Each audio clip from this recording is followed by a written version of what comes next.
तो ये होता है आपके कि हीरोइन थोड़ी सी आपसे इनसिक्योर हो गई कि आपने इतना मेकअप करके आ गए और आप जरा हो यार ये इतना गोरा है, इसकी आंखें भी ग्रीन। हाँ, व्हाट इज दिस? मैं पता है क्या शुरू में आया ना, आप तो समझते हैं इस बात को, कलर ग्रेड। ठीक है, अच्छा वो कलर ग्रेड हो जाते हैं। अच्छा, जो जनरली यहाँ पे कॉन्सेप्ट ये है कि बस सबको चिट्टा करना है। हाँ। तो जो पहले से चिट्टा है ना, सर मैं आपको बता रहा हूँ, मेरे रंग मजेंटा से लेके होंठों का, सर उन्होंने ऐसे ऐसे कमेंट आए, ये लिपस्टिक फलाना कौन सी लगाई। और मजे की बात ये कि मैं अभी भी यहाँ अगर मेकअप आर्टिस्ट को बुलाने, मैंने नहीं कभी जिंदगी में मेकअप, मैंने आपसे बोला है, आपने कहा नहीं है। मैंने नहीं करता, मैं मेकअप नहीं करता, बाल खुद बनाता हूँ।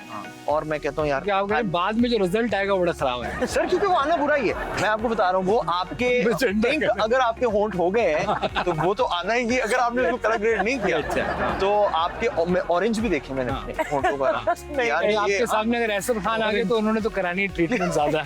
तो अजीब सीन चल रहा है एक तरफ, अजीब एकदम। यहाँ होता है। मैं आपको बता रहा हूँ कि ये लाल जूते नहीं मैं पहन सकता, ये उसके अंदर पिंक आएंगे। जी एक छोटा ब्रेक, वापस आते हैं। आप देख रहे हैं M&M शो, मैं हूँ मुर्तजा चौधरी।